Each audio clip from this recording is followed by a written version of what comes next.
Reawaken to your immortal identity and discover life between life's wisdom.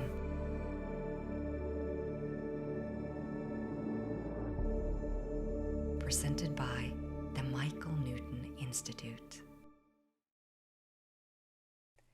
Welcome to Discover Life Between Life's Wisdom podcast.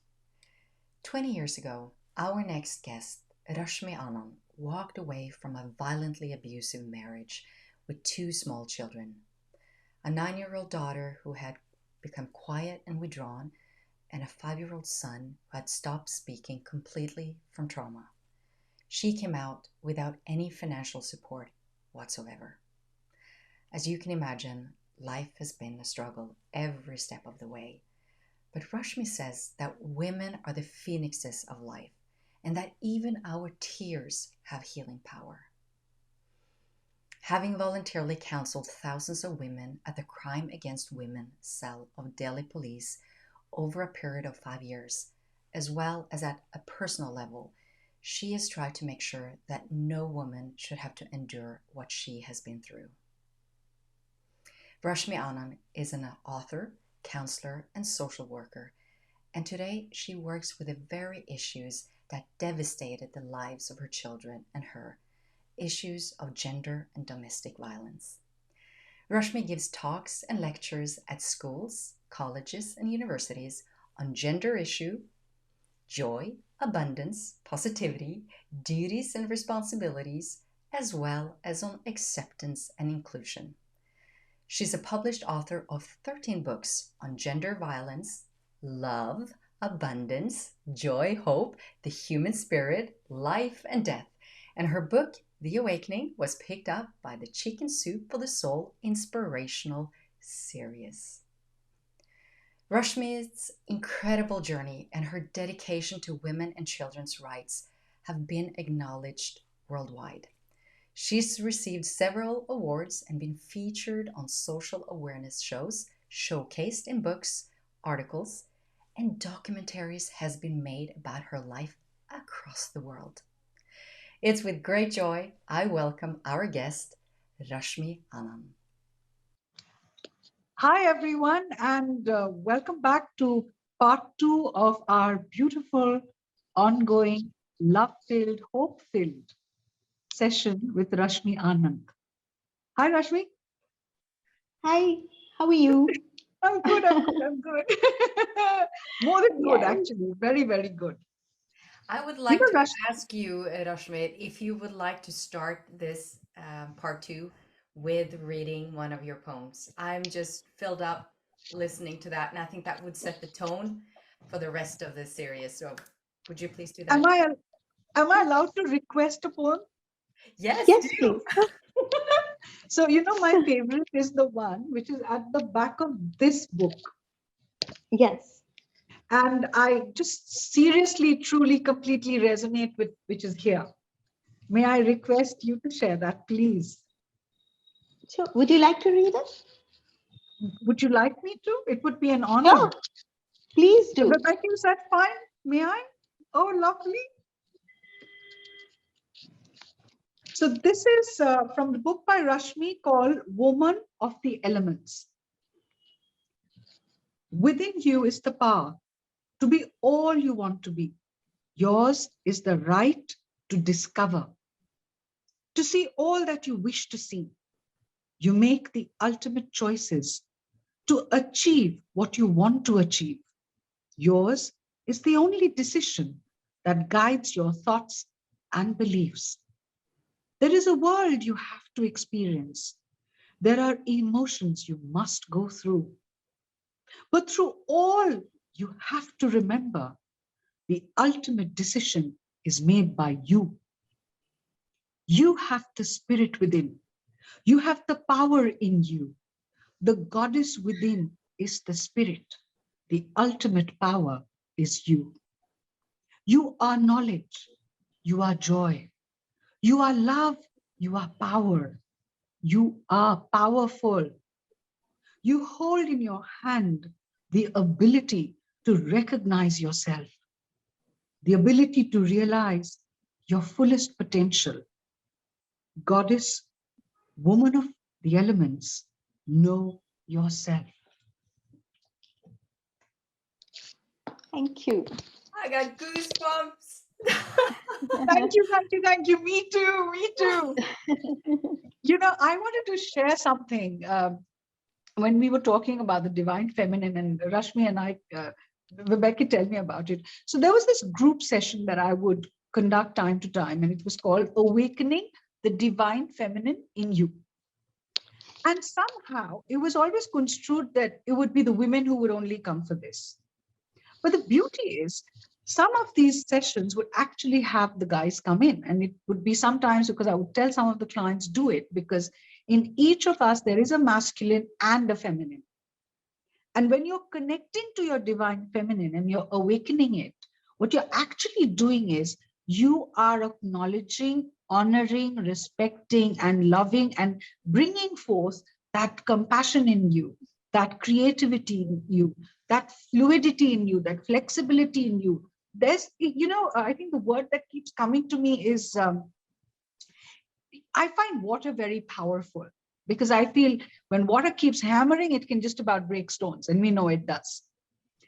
So think of that fluidity and that tensile power that you're holding. That's the divine feminine, and it's about awakening that. Now, when that was being said, and then you have these guys coming in for the session, and after the session, when we would have our, sharing how it was and all of that, I've actually seen a lot of them tear up. And it is so beautiful, because those tears were actually like acknowledging that I can use this compassionate love, this powerful energy inside me to heal me. And it doesn't have to be that, oh, you're the guy, you're the girl, the male, the female. It's you. So when we're talking about this whole understanding of the divine feminine and connecting to the divine feminine, Rashmi, how have you perceived it in your space as a woman, with the men in your life, with your son, with the men you come across in your workspace? Have you felt it reflecting? Because it's a very powerful energy. How do guys feel? Do they feel a bit overwhelmed, So overpowered? again, my understanding of this again comes a lot. I travel a lot to our temples and I read a lot of scripture. And we have a, a civilization again and a wisdom, an ancient wisdom from thousands and thousands of years, as old as probably this earth. And to take that wisdom, if we do, and to use that energy of that wisdom and then flow it into the world is very, very important to me. So there is a secret to what you said, and that there is, from my understanding, one of the gods, okay, our gods are manifestations of different energies. We are a pluralistic religion, okay? We don't have many gods. We have one divine force that manifests itself in different forms. And the form that attracts you is the form that either you seek to be, or the form that you actually are inside, and you are manifesting through worshiping that is what the thought is, okay? And one of the forms is called Ardhanarishwar, okay? Our god Ardhanarishwar is amazing, because it is the divine masculine and the divine feminine in half and half. What science discovered only lately, our scriptures have told us thousands of years ago, which is that there is a male side to us and a female side to us. The right side of us is sun-like, sun. It is golden. There is, more power. Have more force over there. And the left side of us actually is softer, more supple, more gentle. It is more intuitive. It is artistic.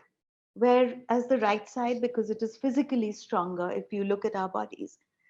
But there is a secret to that also, and that is that our left brain controls the right side and our right brain controls the left side. The Shiv controls Shakti. The divine feminine actually loves it, controls through love, Shiv and Shakti. And and this is a wisdom again, which our ancients knew, you know. So you cannot awaken one without awakening the other. We are so enjoined within. We each of us carry that divine feminine. We each of us carry that divine masculine. The water and the fire, there is a joining there, you know, and only then does it become steam and rises to the heavens. I'm so sorry. Um, my dog is here. Can you hear? He's coughing. Sorry. So you know, that kind of um, that manifestation of wholeness only comes um, when you awaken yourself. So there is, you have to awaken the fire, you have to awaken the water, you have to awaken your body as the earth, or air as your mind. You know, you have to do it. That only then is there a sense of wholeness. And um, in my own journey, my son had stopped speaking because of the violence.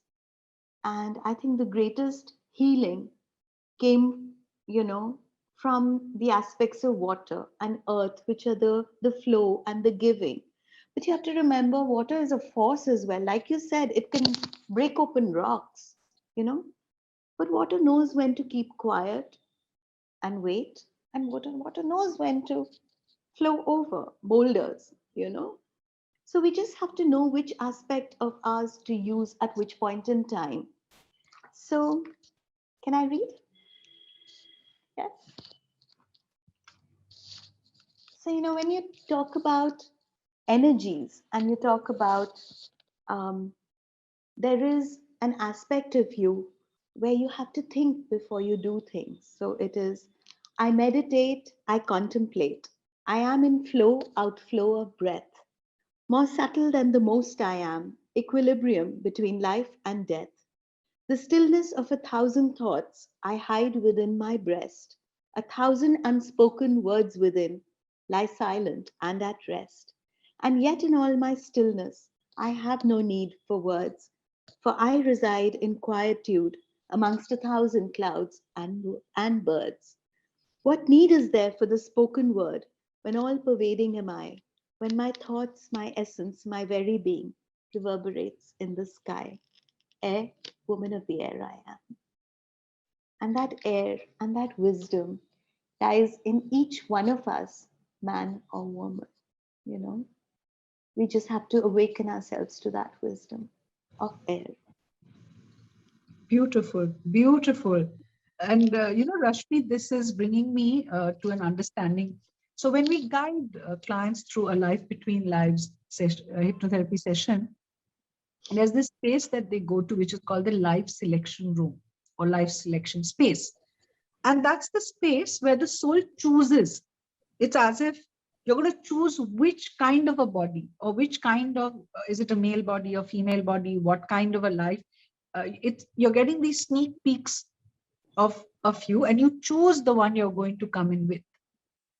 And as you were talking, I think one of the most beautiful understanding or a moment of awakening or moment of awareness that I've seen with clients is when you understand that even if you have chosen a male body or a female body, it does not exclude the other.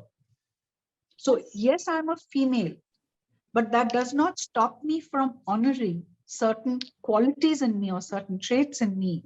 And I remember Vibecke and I have touched upon this in one of our previous sessions, where being at peace with both elements, the male and the female that's within, and to allow, as you said, Shiva and Shakti to coexist peacefully and with a lot of love, awareness, acknowledgement, and honor of each other, it really, really resonates, because then you see yourself thriving and surviving very beautifully in different aspects of your life. It's not a this or that, it's a this and that. So when people accept that, and it's so beautiful, because we do a debriefing, most of us do, right after the session we sit and discuss, what was the session like, how they felt and all. And I still remember one particular girl, a relatively young person who had done LBL. And it was literally like a moment of wonder she had, where she said that, Indrani, I now know it's okay for me to do this. It's as if she was allowing herself something. And I said, it's okay for you to do anything. Yeah. It is just okay. There is no right or wrong to it. It's just you owning both and being comfortable with both. And then you don't have to do this either or this little tussle where you start having this inner chatter. So when you were sharing and when you were talking and you're telling us about this, it is so true that once people connect to both and allow and honor both, there's so much that you can then possibly enjoy, and that abundance that we talk about, it really does free flow. Yes, because there is no other. It's Mm, all us. mm, Every particle on this earth is us, you know. Everything uh, that is around us, whoever is there, there is mm. no other. It's all us. Yes, It's, yes, you know, we have this thing called Sabmera, which is everything is mine, and yes. Sabtera, which everything is God and everything is the divine. Mm. So when there is no other, how can we, in our narrow vision and narrow mind, other any other? It's not possible. And Indrani, one thing I learned, and this was a very important learning in my own journey, Mm. that um, we talk about love and understanding love. Do you know what the opposite of love is that I've found? It's most people say hate and anger and whatever. I feel that the opposite of love is fear. When we fear, we cannot love. And most of the time, when we are rejecting anybody and seeing them as the other, we are actually in fear of them. Somebody that makes us feel small, somebody that makes us feel angry, somebody that brings out some kind of negativity in us. It is our innate fear. It is not about them. And those are the things that we need to address within ourselves, through that Shakti, through that power. That as long as you are comfortable with yourself, like when I came out of my marriage, there was, each time I'd look at my son, there was anger in me at my husband, at my ex-husband, that why? Hey, it's not about him. Somewhere I've chosen this. I would see my little son suffer, and it broke me again and again. But then I realized he's also carrying a little, you know, little bag of his own karam with him, his own karma, as you say, with him. And he has to go through this. And I have to go through this, and my daughter has to. And together we'll just go through it. The idea is that I do not teach them hatred. I do not teach them anything which is negative, you know. And can I read one?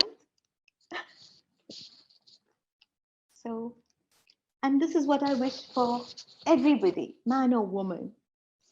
I have no fear of living. I have no doubt of death. But I know that every breath, I know that every moment that I live, I will live out my every breath. For in the center of my being, there's a divine flame inside of me that illuminates the innermost recesses of the soul and gives me faith in all that I cannot see. I have to burn through the blaze of life. I have to burn ultimately at my pyre. But where is there thought of sorrow, anguish, or pain when I myself am fire? Fire, fire, woman I am. Wow. Wow. I just love these poems. I mean, seriously, those Rebecca, are I have to layers. send you her books. You have to read the books. When you were sharing about fear and love, uh, if I have your permission, I mean, both your Of permission, course, I want to share please. something very personal. I remember in the last phase of my marriage, when I say the last phase of my marriage is before I left that house where I was living with everyone, I had, I used to sit and pray for hours together. I was really trying to connect. And I do believe a large part of my spiritual shift started to happen in that phase. There was one thing, and at that time, there was no therapist I was going through. It was purely seeking my spiritual self. And I had connected a lot to one form of divinity, and I would always look at him as a best friend. And I still consider him my best friend. And I was keep asking that there's something I need to shift. And this is the one thing that I had promised myself, that by the time I move from that house, I will not carry fear with me, because fear was then going to create anger, resentment, hatred, all those very heavy, toxic feelings. And I wanted to reach a point that when I leave, it would be with that belief of love. And it was not easy. It wasn't like, I can honestly say it's not like I was leaving into a space where there was a lot of security waiting for me. No, Yeah. I knew I was going to start from scratch. I knew there was nothing per se to turn to, and it was going to be just this belief that I can, I will, and I shall.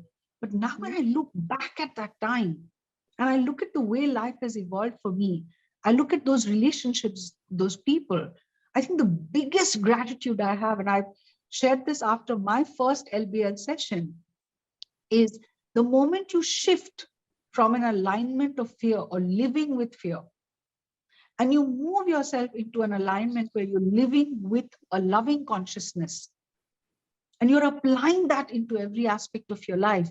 Yes, you do have certain fears, certain mortal fears. I'm not getting into that. But your way of functioning in your daily life, in the way you deal with people, relationships, and every kind of aspects that we're talking about, and you do it from that space of awareness of love, life shifts. Yes. And how? Do, yeah. Do you know, Indrani? I have to share again something very personal with you. I, in spite of everything that I went through, I didn't want my children to live under that cloud of hatred and negativity. So I kept teaching them that, just because this has happened to your mother, it doesn't mean that good men do not exist. It does not mean that relationships and love are not beautiful and they don't exist. And 2 days ago, my daughter got married and she's found this most wonderful boy. And I can't tell you how happy I am. It's like she's living out all my dreams. And he's just so amazing. And they've been seeing each other for 7 years.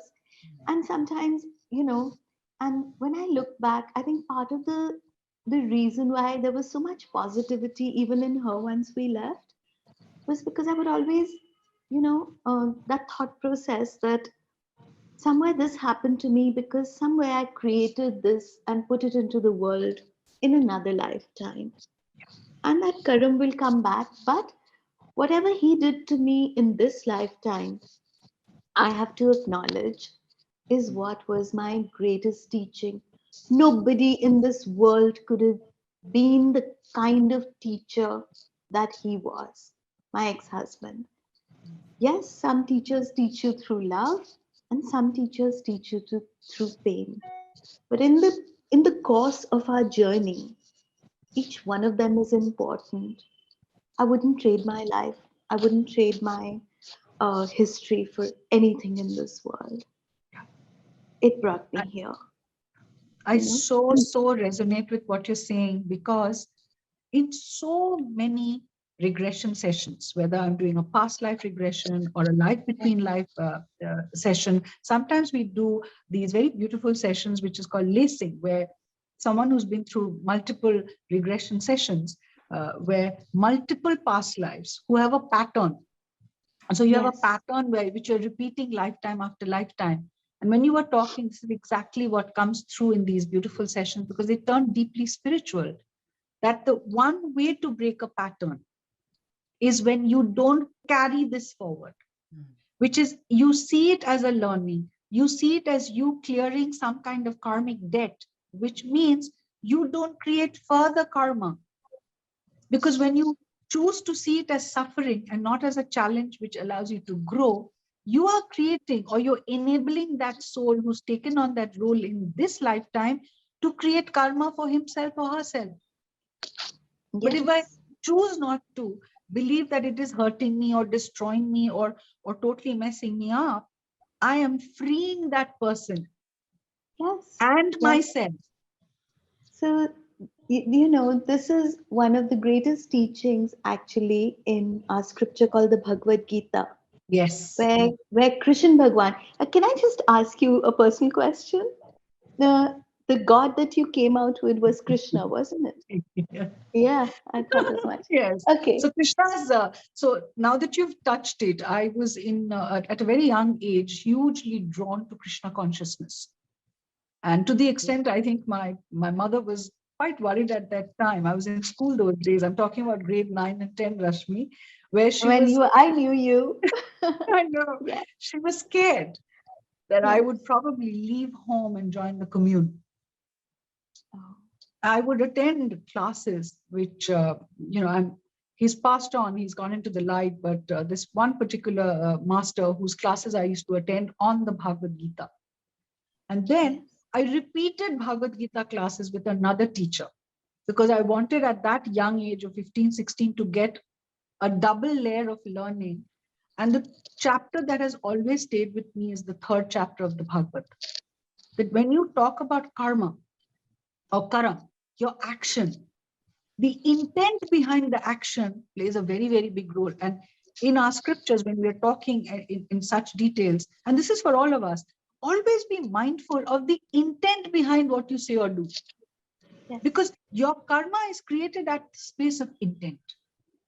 So Yes. for me, when I was going through those testing phases of my life, in all honesty, I say this today, that I'm so glad all those lessons that I had in my teenhood, they came and they were with me. It's as if there's this young me who was standing next to the 30s me, telling me that, hang on, we can do this because you've got your best friend with you. He's just going to walk you through this. So Yes.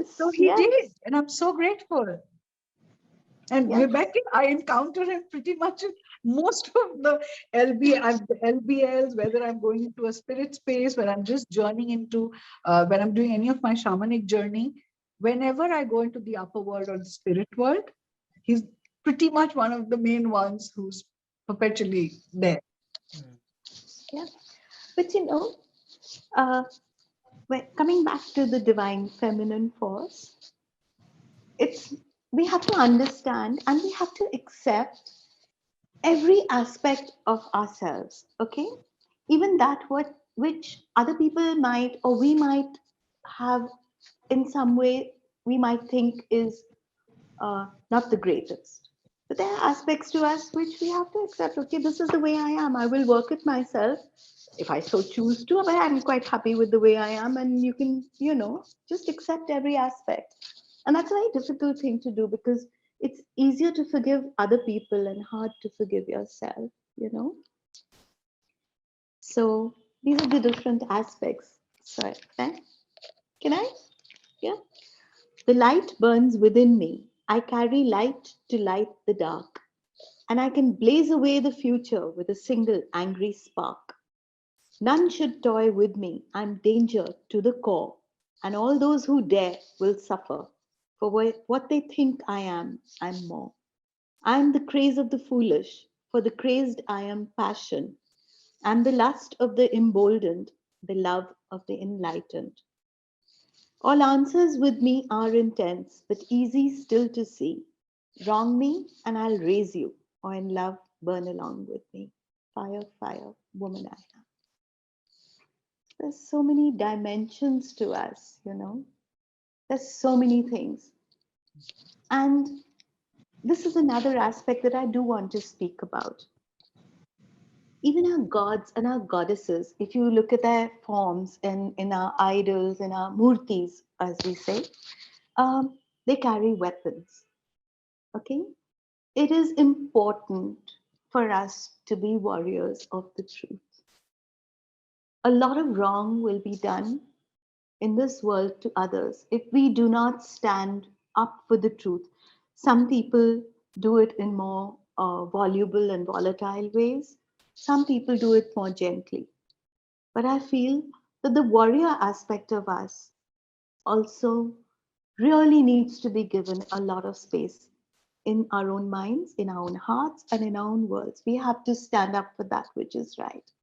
We have to stand up for not only for others but for ourselves too, because again, in saying, carrying on the thought of what you were speaking about earlier, that when you allow people to do you wrong, you are hurting yourself, right? And you are also hurting the other person, because then you are destroying their karam and allowing them to destroy their karam. And those patterns will be repeated karmically in this lifetime and the next, like you were talking about. So it's very important to stand up for justice and the truth, whatever you may see it as. So it is important to be a warrior. Our Devi is a warrior. We have the three manifestations, which are the three more well known manifestations of the goddess, the divine feminine in our culture, which is Saraswati. Okay, Saraswati is the goddess of learning and wisdom and scripture. And then there is Lakshmi, the goddess of wealth and prosperity. And then there's Kali. And Kali is the goddess of destruction and time and transitions. And everything merges into Kali. She's the ultimate mother, because there is no facet, there is no person, there is no entity that Kali does not encompass. Like a mother, she takes in everything into her. The color black, she is black. And the color black, all colors merge into the color black, Mm. right? So Kali is that black into which everything merges. But the one I there's so many that I love, and it is Durga, you know, whom I see, uh, I think, some kind of pull towards also, because Durga is the one goddess who is a warrior. She is Mahishasur Mardini, okay? She kills the demon with her trident, but she does it with a smile and with gentleness. Her smile is so perfect, right? So much so that even the demon who's lying at her feet is looking at her in adoration. And he asked for a boon, that wherever there is an idol of hers, may he always be at her feet. And that, I think, for me, is the ultimate divine feminine. That it is the destruction of negativity around you, within you, to create the better spaces for good and positive and light to come in. And that I feel is very, very necessary. Wow. So profound, Rashmi. Listening to you literally takes me back to so much of childhood, because you're talking about elements of our life, of our culture, of our society, the world I come from. And I'm glad that we're exploring the understanding of the divine feminine, because there's so much power in it, but that power comes with a lot of responsibility. So when you tap into it or when you connect to it, it is done with that awareness. It is done with that understanding that now that I have this power, now that I acknowledge I have this power, how am I going to use it? How will I contribute to the world I live in with this power? And if each and every one of us were to truly tap into it through whichever way they want to, whether you do it through prayer, through meditation, or you connect to it in any group healing, or when you're doing your own regression session and you've gone back into very powerful lifetimes where you've seen that trace and you've been able to merge it and connect it to yourself now as a soul, then in your daily life, how you use that power, how you activate that power, how you spread it, amplify it, that is actually what then makes you truly live in your true conscious potent self. Yeah. And the greatest one of the greatest powers, I wouldn't say the greatest, but one of the greatest powers is this earth. We call her, we see her as a mother. She's a divine force for us. Uh, in the Hindu civilization, she is known as Dharti Mata. She's Mother Earth, as Yes. Gaia, the goddess of the earth. So she is. And the kind of whatever havoc we wreak on her, look at her. She's still loving us, accepting us, and we go back into her, right? So I want to read one part of Earth, if that's Yeah, all right. let's have that as the final word for today, Indrani. Okay, if there is a final word, then I'd like to read the preface of my book, if that's all right, because that I feel is what every woman is, and we forget, right? So I come from the land of Durga, Kali, Lakshmi, and Saraswati. I am each one of them. I come from the land of Kannagi and Gandhari, Ahilyabai Holkar, Lakshmi Bai Sarojini Naidu. I am each one of them, no more, no less. For years, I forgot who I was. I was repressed, suppressed. I was subjected to violence, harassed, violated in every way, subjugated by way of every kind of emotional, mental, and physical torture. But in every life, at some point, comes an awakening when one says enough, no more. I walked out of a miserable, constricting, violent world into my own. I now hold my head high. I live as I want. I live with truth, courage of conviction. Every moment shines on me. I have power. I am power. Never again will I forget who I am, what I am. Never again will I forget the power that is me. Never should any woman forget. Thank you. Wow. Thank you Wow. so Thank much. you. Thank you. Thank you. Goosebumps again. Rashmi, thank you so much. And truly, on behalf of our institute, Rebecca and me, we are deeply grateful that you have shared your life story, you've shared your vision, you've shared so much with us.